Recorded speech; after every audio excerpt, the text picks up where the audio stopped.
Assalamualaikum warahmatullahi wabarakatuh. Puja dan puji syukur kehadirat Tuhan Yang Maha Esa, yang mana dalam kesempatan ini, kita masih diberi kesehatan yang tidak kekurangan sesuatu apapun.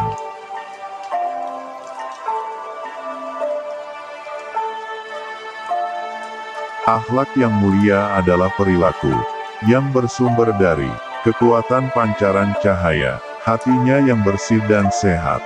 Akhlak yang mulia memiliki pancaran kesucian jiwanya. Hati yang bersih akan terpancar aura wajahnya yang bersinar dan selalu tersenyum berseri-seri penuh keramahan, kesopanan serta kedamaian. Hati yang sehat akan terlihat dari ucapannya, yang selalu berfaedah, selalu bermanfaat, menyejukkan hati bagi yang mendengarnya, karena perkataannya yang santun serta bijaksana.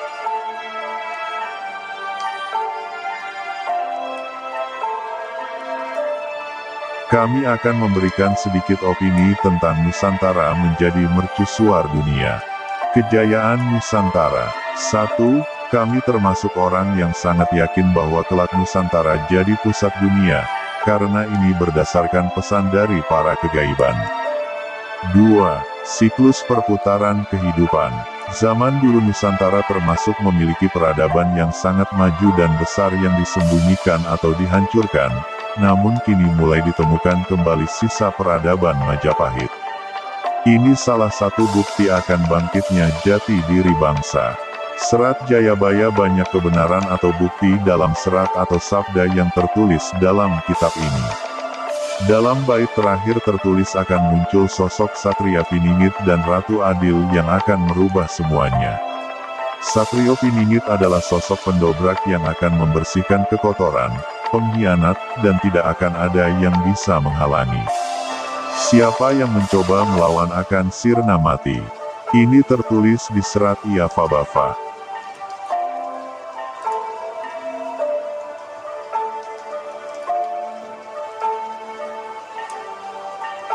Kita menanti sosok Ratu Adil. Dialah yang akan meneruskan hasil perjuangan Satrio Piningit, yang akan menjadikan Nusantara jaya. Akan kembalinya hasil bumi yang selama ini dikeruk. Alam yang akan bertindak, semua akan dikembalikan. Hutang nyawa dibayar nyawa. Hutang bondo akan bayar bondo. Ini hukum alam atau karma. Semua itu akan terbongkar. Sebenarnya saat ini sedang berlangsung sedikit demi sedikit. Nagih janji, tidak ada yang bisa menghalangi.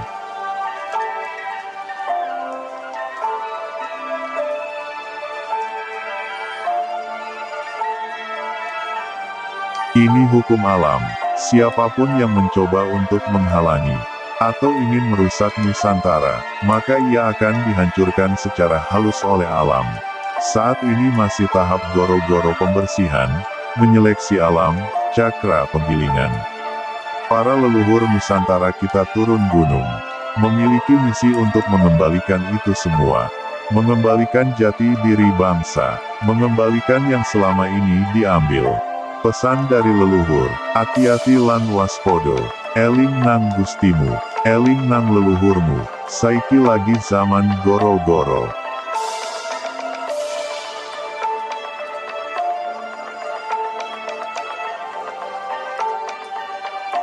Para spiritualis Jawa sangat meyakini bahwa kelak Nusantara akan kembali jaya. Begitu juga dengan keyakinan. Kami sangat meyakini kejayaan Nusantara ini. Yang akan terjadi, ada beberapa faktor sumber yang membuat kami meyakini ini. Perubahan zaman bumi Nusantara akan terjadi. 1. Ramalan Jayabaya menjabarkan akan bangkit Nusantara ini. Sabda yang diyakini sebagian masyarakat Jawa, bahwa kelak akan ada masa kejayaan Nusantara.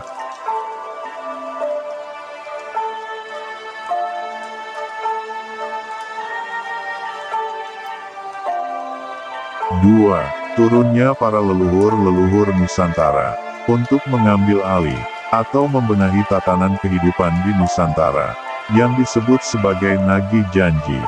3. Siklus roda perputaran kehidupan. Ini berkaitan dengan kejayaan Nusantara di masa lalu.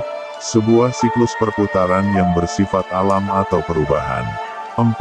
Tenggelamnya sistem Raja Bulus Putih, yang selama ini menguasai Nusantara, tidak lebih dari 500 tahun, akan kembali diambil alih, yang disebut sebagai Perjanjian Sabdo Palon.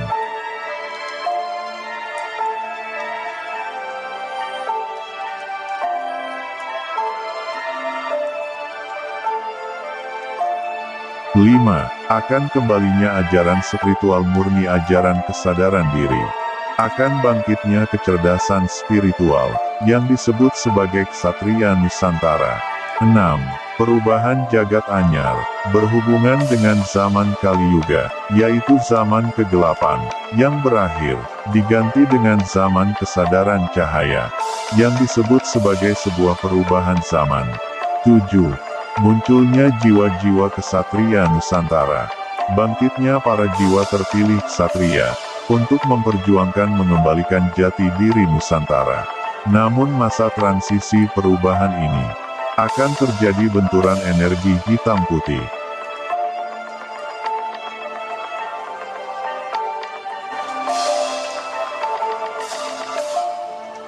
Yang akan berdampak pada gejolak alam dan manusianya.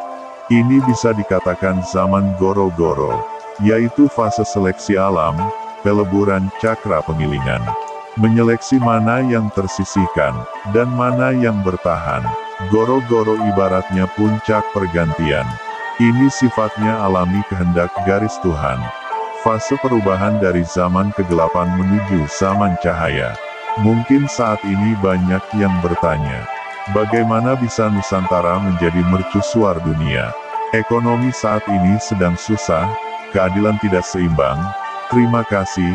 Wassalamualaikum warahmatullahi wabarakatuh.